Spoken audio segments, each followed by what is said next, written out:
마지막 날 수요예배로 오신 성도님들 너무나 축복하고 또 환영합니다. 오늘 본문은 이사야서죠. 지금 읽은 장은 이제 1장 이제 10절에서 20절 말씀을 읽었는데요. 오늘 이제 말씀은 1장 전체를 한번 같이 살펴보려고 합니다. 오늘 본문의 저자인 이사야는 아마샤 왕의 친척이었던 아모스의 아들로 태어났습니다. 우시야 왕이 죽던 해에 유다와 예루살렘을 상대로 선지자 사역을 시작했습니다. 그리고 히스기야 왕이 죽었을 때쯤 은퇴를 했는데요. 거의 50년간 하나님 말씀을 전하는 선지자 사역을 했습니다. 이 시대에 유다는 거듭되는 외부 침략으로 경제가 갈수록 어려워졌고 경제적인 압박은 사람들을 이기적으로 몰아갔습니다. 그로 인해서 이웃에 대한 배려가 사라져갔습니다. 또한 이들의 신앙은 하나님을 보호와 잘 살기를 구하는 부적으로 전락시켰습니다. 물질적인 부를 얻지 못하자 하나님께 예배는 드리면서도 우상 숭배를 일삼았습니다. 이러한 배경에서 이사야서가 시작되는 것입니다. 이 이사야서는 다른 모든 선지서들 가장 앞에 쓰여져 있는데요. 특별히 이사야서 1장은 모든 선지서들의 서론 역할을 하게 됩니다. 또 모든 선지서들을 읽기 전에 기본적인 오리엔테이션 역할을 하게 되는 장입니다.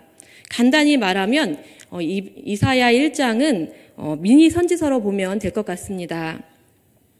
성경에 나와 있는 이 선지서들의 70% 정도는요, 하나님이 주의 백성들을 피고인석에 세워놓고 재판을 진행하는 형태로 되어 있습니다. 이때 이스라엘은 처음부터 다 지켜보았던 하늘과 땅이 배시본 그리고 증인으로 자주 등장합니다. 이 이사야 1장도 같은 형식인데요. 이스라엘의 죄에 대한 심판, 또 고발과 또 이미 진행되고 있으며 앞으로도 더 혹독해질 하나님의 심판에 대한 선언들이 대부분입니다. 그러면 이사야 1장을 통해서 현대를 살아가는 우리에게 하나님께서는 어떠한 말씀을 하시는 걸까요? 오늘 말씀을 통해서 한번 알아보겠습니다. 첫 번째로 우리는 삶과 신앙을 성급하게 생각하지 않고 느긋하게 살아내도록 해야 합니다. 인생은 단거리 달리기가 아니죠. 장거리 마라톤과도 같습니다. 긴 세월을 내다보며 살아야 합니다. 외국에서 우리나라를 보면요, 가장 먼저 떠올리는 것이 빨리빨리 문화라고 합니다. 바로 우리나라 사람들의 급한 성격을 가리키는 것인데요. 이러한 성격은 어떠한 면에서 보면 굉장히 긍정적으로 볼 수도 있죠. 그러나 부정적인 부분 또한 있습니다. 또 우리나라는 잘하는 사람과 또 못하는 사람을 비교하고 또 잘 사는 사람은 그렇지 않은 사람들을 무시하는 이런 비교 경쟁하는 문화가 팽배해 있는 그런 나라이기도 합니다. TV를 보아도 알 수가 있는데요. 어린 소년, 소녀들이 가수가 되기 위해서 어릴 때부터 경쟁에 내몰리고 또 그러한 TV 프로를 보면서 어른들은 즐깁니다. 이렇게 어린 아이들이 경쟁하며 상처를 받는 것을 보면 참으로 안타까운 마음이 들기도 합니다.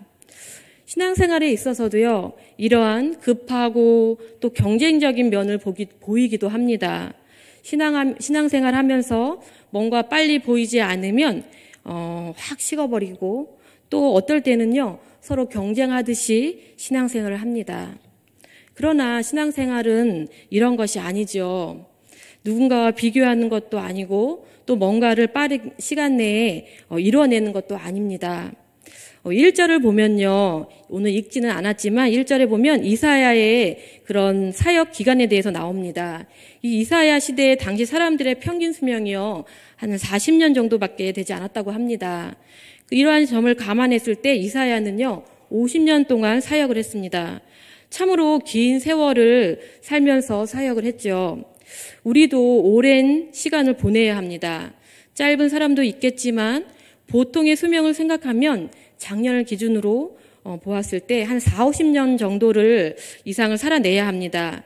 이러한 긴 세월을 우리는 참고 인내하고 또 이 세상과 맞서 또 사단과 맞서 싸워야 합니다. 내 주위에 있는 믿음의 동료들과 싸우는 것이 아니라 그들과 경쟁하는 것이 아니죠. 우리는 이것을 기억하고 믿음의 동료들과 함께 동역하며 살아가야 합니다. 세상은 점점 힘들다고 말합니다. 어디를 가든 살기가 힘들다고, 경제가 어렵고 나라 정치가 문제라고 말합니다. 지금은 또 코로나로 인해서 더욱더 힘들다고 말하고 있죠. 이사야 당시 시대에도 마찬가지였습니다. 나라는 어렵고 또 경제적인 압박은 많은 사람들을 이기적으로 몰아갔습니다. 이웃에 대한 배려가 사라져갔습니다. 어쩌면 우리 시대와 비슷한 것 같습니다. 그러나 경제가 어렵고 또 살기가 힘들다고, 정치를 잘 못한다고 우리의 신앙을 변절시키고 우상을 따를 수가 있습니까? 그럴 수 없지요.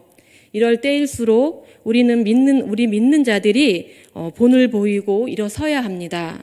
어려울수록 나보다 더 어려운 사람들을 돌아보아야 합니다.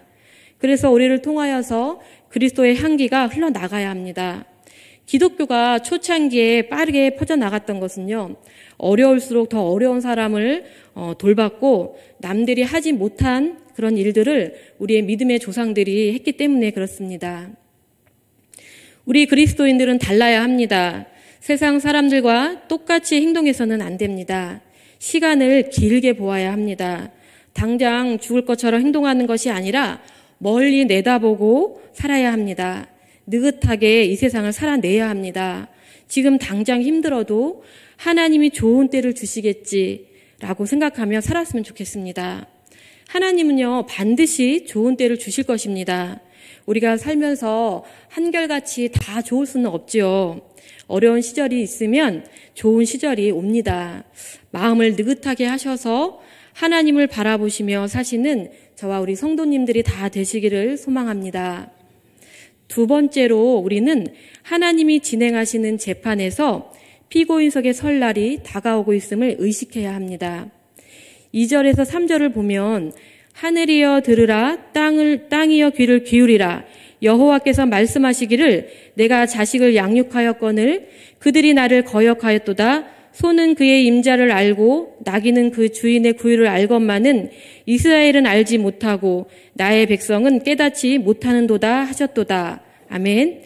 이사야는 자신의 책 전체를 환상이라고 부르지만 특별히 오늘 우리 1장 2절에서 31절에 기록된 내용을 환상이라고 부릅니다.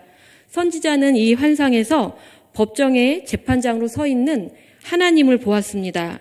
피고로는 하나님의 명령을 순종하지 않는 유다 민족이 불려 나옵니다. 이 재판의 증인과 배심원은 하늘과 땅입니다.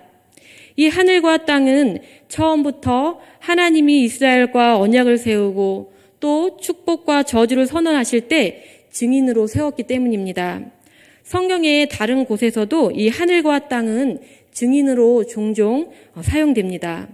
우리는 하나님이 증인으로 세운 하늘과 땅에 부끄럽지 않은지 항상 반성하는 자세로 삶을 돌아보아야 합니다. 유다 백성들이 하나님께 반역한 것은 자연의 질서나 이치를 보더라도 있을 수 없는 일입니다. 선지자는 주의 백성들을 비난하기를 사람보다 못한 짐승들도 주인을 알아보는데 그들은 정작 주인이신 하나님을 알지 못한다고 이야기합니다. 또한 말 못하는 짐승들도 주인을 배반하지 않는데 유다 백성들은 하나님을 배반했으니 짐승만도 못하다고 말하고 있는 것입니다. 짐승 중에서 이 소와 나귀만큼 미련하고 고집이 센 동물도 없다고 합니다. 그러니 이런 짐승만도 못한 유다라고 한 말을 들은 사람들은 아마 충격이었을 것입니다. 그러나 이 말은 결코 2700년 전의 이야기만은 아닐 것입니다. 이스라엘은 선민의식에 빠져 자신들만 선택받은 민족이라는 자부심으로 살아왔지만 결국 하나님 앞에서 죄를 반복하는 일을 저지르고 말았습니다. 하나님이 그들에게 축복으로 내려주신 것이 그들의 영성을 죽이는 독이 된 것이죠. 축복이나 특권을 남용하거나 또 무책임하게 사용하면 이런 결과를 초래합니다. 우리가 바라고 기도해야 할 것은 하나님께 복을 내려달라는 염원이 아니라 주님이 우리가 바라는 복을 주셨을 때 그것을 어떻게 잘 사용하는가 하는 것입니다. 어떻게 하나님께 영광을 돌리고 또 주의 자녀들과 세상에 복을 끼칠까 하는 것입니다. 우리 4절에서 9절을 보면은 이스라엘과 하나님의 언약이 어떻게 파괴되었는가를 회고하고 있는 것을 볼 수가 있습니다. 하나님이 내려주신 축복이 오히려 자신들이 걸려 넘어지는 걸림돌로 만들어버렸다고 선지자는 주장합니다. 중요한 것은 여기서 묘사된 하나님의 감정입니다. 백성들에게 배신당한 하나님의 마음은 진노로 가득한 것이 아니라 오히려 슬픔과 실망으로 가득 차 있습니다. 많은 사람들이 죄인을 바라보시는 하나님은 분노와 또 증오로 가득할 것이라고 생각하지요. 그러나 이사야 선지자가 제시하는 하나님의 모습은 아들의 죄 때문에 상처받고 신음하며 또 그를 바라보시는 아버지의 모습으로 나타냅니다. 4절에 보면 슬프다라고 시작되는 이 표현은요, 애가의 대표적인 표현인데요. 하나님의 안타까운 그런 마음과 슬픔을 표현하고 있는 것입니다. 시내산에서 하나님과 언약을 맺고 그의 백성이 된 이스라엘은 하나님이 세우신 제사장 나라이고 거룩한 백성이며 하나님의 아들들이었습니다. 세월이 지나면서 선민 이스라엘은 안타깝게도 하나님이 주신 특권을 남용하는 천민으로 전락했습니다. 한때 그들의 특별한 지위와 위치를 부각시켜 주었던 아름다운 표현들은 다 없어지고 이제는 범죄한, 허물어진, 행하게, 또 행위가 부패한 등이 그들의 신분을 수식하는 표현들이 되고 만 것입니다. 우리의 죄가 가장 크고 심각한 결과는요, 하나님으로부터 우리를 분리시키는 결과를 초래한다는 것입니다. 죄의 수렁에서 헤어나오지 못하는 이스라엘의 모습을 통해서 우리는 좋은 것을 주시는 하나님의 은혜에 감사하지 않고 또 그 은혜를 남용하고 우용하여서 죄를 합리화시키려고 남에게 피해를 입히는 한국 교회의 모습도 우리 바라보아야 합니다. 하나님이 주신 특권을 남용하고 있는 어떻게 보면 우리 자신일 수도 있습니다. 주의 백성이 하나님의 부르심에 합당한 도덕적인 삶을 살지 못하면 오히려 하나님을 욕되게 된다는 사실 또한 우리는 기억해야 합니다. 하나님은 이러한 모습을 볼 때 슬퍼하신다고 하셨습니다. 죄는 우리를 사랑하시는 하나님의 마음을 아프게 하고 또 상하게 하는 것이라는 사실 또한 우리는 기억해야 합니다. 이사야 선지자는 하나님이 주의 백성을 회개시키기 위해서 머리끝에서부터 발끝까지 계속 치셨는데도 그들이 돌아오지 않았다며 유다를 온갖 질병과 상처로 만시창이가 된 사람으로 묘사합니다. 그들이 현실에서는 하나님의 징계는 어떤 모습으로 나타나고 있는 걸까요? 선지자는 외국군의 침략으로 황폐해진 나라가 바로 병든 사람으로 묘사된 유다의 실체라고 말하고 있습니다. 7절에서 8절에 보면 너희의 땅은 황폐하였고 너희의 성읍들은 불에 탔고 너희의 토지는 너희 목전에서 이방인에게 삼켜졌으며 이방인에게 파괴됨 같이 황폐하였고 딸 시오는 포도원의 망대같이 참외밭의 원두막같이 에워싸인 성읍같이 겨우 남았도다라고 말합니다. 하나님의 거처가 있는 영광스러운 시온은 이제 이렇게 처량한 신세가 되고 말은 것입니다. 병든 사람 이미지는 단순히 비유가 아니라 유다가 경험하고 있는 역사적인 사실을 의노한 것입니다. 유다가 이처럼 큰 재앙을 경험하고도 주님께로 돌아오지 않았다는 사실이 사실 쉽게 이해되지 않을 수도 있지만 이것 또한 우리의 모습일 수 있습니다. 그러므로 때로는 우리의 노력으로 구원을 받고 축복을 누리는 것 같이 느껴질지라도 결국에는 모든 것이 하나님의 은혜였음을 고백해야 되는 것입니다. 비록 이스라엘 백성들 중 대다수가 배은망덕하고 있지만 그중 몇 명은 하나님의 은혜를 시인하고 있습니다. 9절에 보면 만군의 여호와께서 우리를 위하여 생존자를 조금 남겨두지 아니하였더라면 우리가 소돔 같고 고모라 같았으리로다 라고 말합니다. 이 소돔과 고모라처럼 멸망했어야 할 예루살렘이 생존할 수 있었던 것은 예루살렘 주민들이 소돔과 고모라의 백성들보다 더 훌륭해서가 아니라는 것입니다.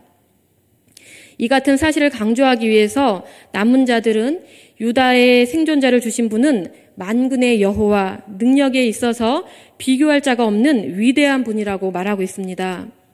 유다의 생존자가 있는 것은 하나님의 힘이 이루어낸 하나님의 능력인 것이죠. 소수의 수만 남은 것이 불안하기도 하지만 하나님은 항상 이 신실한 소수를 사용하여서 믿음의 공동체를 유지하셨습니다. 하나님이 보존하시는 이 소수가 세상의 소금이고 빛이 되는 것입니다. 우리 대강교회 성도님들이 하나님이 남겨놓으신 소수이며 또 우리를 통하여 하나님의 나라를 세워가시는 줄 믿습니다. 아멘.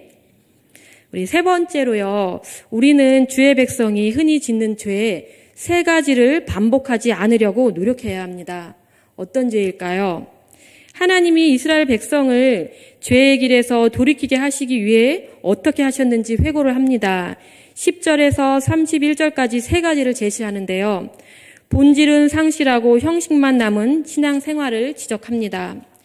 유다 사람들은 율법에 따라 예배도 드리고 또 헌금도 하고 기도도 하면 하나님을 잘 섬기는 것으로 생각했습니다. 그러나 그런 형식적인 것을 하나님은 받지 않으시겠다고 하시는 것입니다. 하나님이 거부하시는 것들 중 가장 먼저는요, 제물을 거부하십니다. 많은 제물, 수양의 번제물, 살찐 짐승의 기름기, 수송아지의 피, 수염소의 피, 제물, 분향을 거부하십니다. 오늘날 상황에 비교하자면 성도들의 갖가지 헌금을 거부하신 것인데요. 하나님을 예배하는 예배자가 드리는 그 물질이 다소 부족한 감이 있더라도 그 마음을 보시는 것이지 물질의 액수를 보시는 것이 절대 아니죠. 이스라엘 사람들은 예물은 넉넉히 드리고는 있었지만 그들의 도덕성은 그 삶을 뒷받침해주지 못했습니다. 주님을 사모하고 닮아가려는 삶의 연장선상에서 드리는 예물이어야 하는데 온갖 죄라는 죄를 다 지어놓고 형식적으로 드리는 예물을 하나님은 받지 않으시겠다고 하시는 것입니다. 다음으로 거부하시는 것은 예배였습니다. 11절에서 14절 말씀에서 하나님은 나의 앞에 보이러 나오는 것, 내 땅을 밟는 것, 초하루, 안식일, 대회로 모이는 것, 거룩한 집회, 정한 절기들에 드리는 예배를 거부하십니다. 오늘날로 말하면 우리가 드리는 갖가지 행사나 예배 모임들을 말합니다. 우리가 드리는 예배와 기도 모임, 성경 공부, 다락방 모임들을 연상시킵니다. 우리가 정기적으로 드리는 예배들은요, 매우 중요합니다. 그러나 왜 예배를 드리는지 또 예배를 통해서 무엇을 추구해야 하는지 곰곰이 생각해 보아야 합니다. 예배는 죄인들이 거룩하신 하나님을 만나 교제하고 또 그분의 말씀을 듣고 마음에 새기는 행위입니다. 반복되는 예배를 통해 들은 말씀을 삶에서 실천하려고 노력하지 않으면서 계속 예배만 드리는 것 역시 위선이 될 수 있기 때문에 그렇습니다. 하나님께서 마지막으로 거부하신 종교 행위는 기도입니다. 15절에 보면 너희가 손을 펼 때 내가 내 눈을 너희에게서 가리고 너희가 많이 기도할지라도 내가 듣지 아니하리니 이는 너희의 손에 피가 가득함이라 라고 말하고 있습니다. 기도는 종교적인 삶의 가장 순수한 표현입니다. 또 실천이기도 하죠. 그런데 이 기도까지도 받지 않으시겠다고 하십니다. 이웃의 눈에서 피눈물 나게 하는 사람의 기도를 하나님은 듣지 않겠다고 하시는 것입니다. 이웃을 힘들게 하고 또 그들을 괴롭게 하는 사람의 예물, 예배, 기도를 받지 않으시겠다고 하시는 것입니다. 당시 이스라엘 사람들은 도덕적으로 매우 타락했고 문란했습니다. 그렇다고 그들이 하나님을 섬기지 않은 것은 아닙니다. 그들은 하나님을 섬기면서 또 다른 우상도 같이 섬긴 것입니다. 이런 다신주의는 그 당시 흔한 일들이었습니다.